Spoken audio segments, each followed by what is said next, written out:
a collapsed tunnel and traces of a strange 90-high tunnel are among the important finds unearthed in the Money Pit area, and the crew on Oak Island is working on a new dig hastily to find solutions to a 230-year-old mystery. The team drilled a new exploratory borehole called D57-1 and discovered strong evidence of a mysterious 90-high tunnel at a depth of 100 feet. Geoscientist Dr. Ian Spooner and his colleagues presented new groundwater testing data showing that the large source of precious metals they have been trying to pinpoint for more than 3 years was no longer detected in the area of the so-called baby blob but appeared more than 40 feet to the southwest. Rick is excited to go over the team's and past treasure hunters' records. Metal detector specialist Gary Drayton shows up with his daughter and his protege to help with the search for vital materials. As the new core drilling operation in the Money Pit location begins in order to find additional proof of the tunnel and rich metals found more than 100 feet below the surface, hunters will locate uncharted territory. They will build one or more huge-diameter steel caissons to recover them if they are successful. Hints: a wooden beam at the end of the team's pole may be proof of work done by the Restall family in their unsuccessful attempt to locate the flood tunnel in the 1960s, or it may be connected to those who created the flood trap centuries ago to protect whatever lies buried in the Money Pit. The team has been conducting interrupt processes in Smith's Cove to find the associated flood tunnel. For the past 3 weeks, they have been excavating large trenches at Smith's Cove in order to find the fabled flood tunnel and the vertical shaft. They are also working to locate and cut off the flood trap at Smith's Cove, a location where the original Money Pit treasure vault was discovered. The group believes the potential remnants of an enigmatic wooden shaft have been discovered while digging a huge trench at Smith's Cove. The location should have a flood tunnel because of the dark substance and wood in the structure. While the excavation at Smith's Cove proceeds, the team is also looking into a curious stone foundation close to the shoreline. They plan to descend to see if the flood tunnel is present and send the boards for dendrochronology to get an age on it, because it might be a match to the Money Pit. An archaeologist named Helen and other team members are currently attempting to identify the area's north wall, which is an interesting project. The group is determined to carry out more research and find more clues about the history of the treasure vault known as the Money Pit. In 2022, numerous items discovered by a team of researchers at the site known as the Money Pit raised the possibility that it was inhabited for hundreds of years by a diversity of cultures. Iron tools are among these items. A cut English silver coin from the late 1600s is also included, along with a button featuring a starburst design. The team is currently looking for concrete evidence to help identify who was in charge of building the structure and what else it might contain.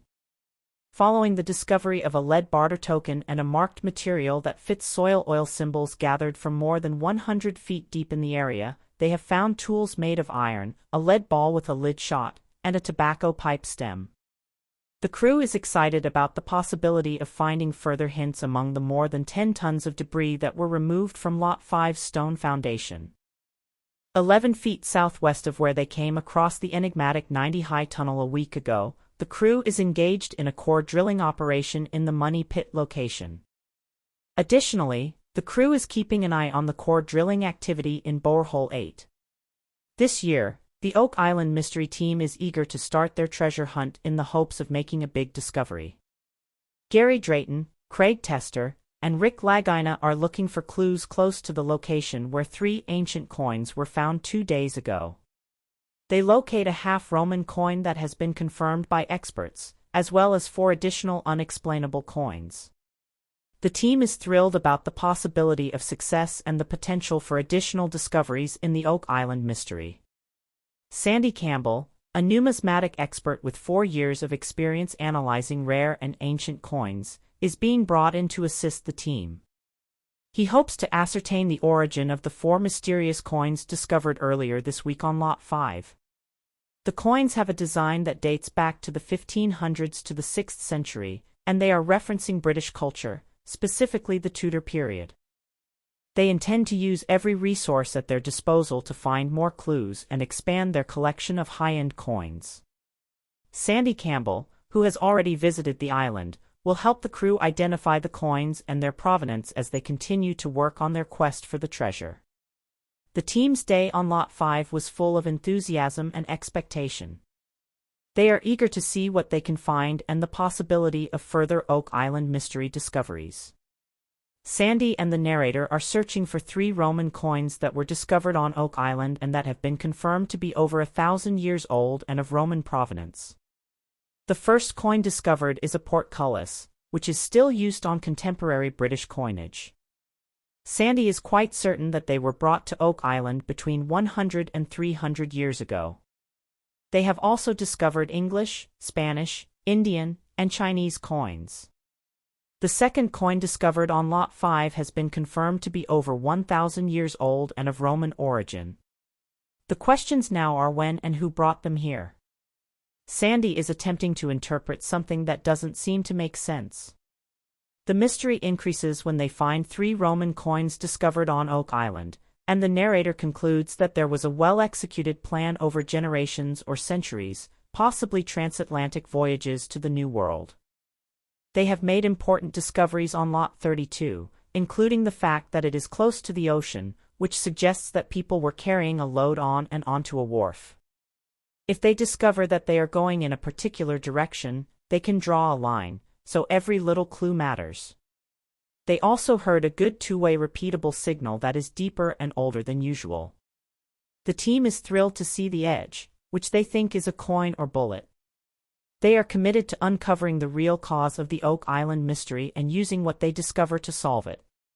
Specialist in metal detection in order to find out where the treasure might be buried far below ground, the team is trying to locate a flood tunnel and follow it back to the money pit area. They are searching for something that was constructed by humans, and they currently find a board at the water level.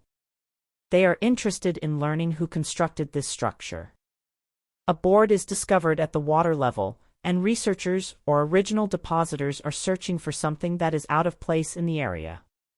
They are searching for anything unusual in the area and something that is out of place.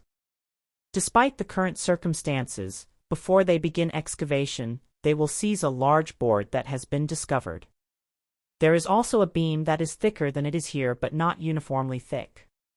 With the various blends, Emma will be immensely useful in defining a decade or decades. It is thrilling to think that something here might speak eloquently to what happened here. If the team can confirm that this concrete was made in the 1960s, it would probably mean that it was made by the Restall family. Their efforts to find the alleged flood tunnel that feeds seawater into the money pit could soon pay off. The team discovers a huge beam that is evidence of work done by human hands and could represent previously unknown work. Later that afternoon, Craig Tester and Mary Legina join them in the war room via video conference in order to solve the mystery for everyone who has come before them. Rick Lagina and the other team members are working to locate a flood tunnel in the money pit area. They are also searching the area for anything unusual, and they are eager to see what they discover. Archaeometallist at Smith's Cove, Emma Culligan, recently found enormous slabs of concrete that were made of a straightforward cement mix. When the concrete was examined with X-ray diffraction equipment, XRD, it was shown to contain a Portlandite trace, placing it in the Portland cement group. Portland cement is the most widely used type of cement in contemporary building, frequently combined with water, sand, and gravel. In Canada, Portlandite is found in just 2 places. All aggregate sand in Quebec and BC are probably because it lacks a modern concrete mix. Nova Scotia, a place in Quebec, began hydraulic mining in the 1920s. This cement is hydraulically mined, and it is unlikely to be anything after 1900 advertisements because it directly affected the water flow. The Restalls believed that the location to block off the flood tunnel was the reason they sought to cement it. The vertical shafts finding at Smith's Cove attests to the existence of the flood tunnel system and the placement of the Restalls. When Craig Tester, Rick Lagina, and Scott Barlow arrived to examine the possibly historic discovery, they discovered rocks that seemed to be beneath the boards. Billy discovered that every rock touched a rock the size of his fist underneath. Craig thinks that these boulders are man-made since they exhibit a linearity that Mother Nature does not. If the flood tunnel's position is verified, the original line should be projected someplace along that line, the money pit. The only thing left to do is to carry on excavating on Lot 5. Peter Fornetti and metal detection specialist Gary Drayton are looking through the remains of a mysterious rounded stone foundation. They have found priceless 17th-century Venetian trade beads, mortar-like material that matches soils recovered from over 100 feet deep in the money pit area, and iron tools that have been scientifically linked to Sir William Phipps, a 17th-century English politician and officer who is thought to have buried a massive hoard of Spanish silver on Oak Island in 1687. One of the artifacts found on Lot 5 could play a crucial role in the story on Oak Island.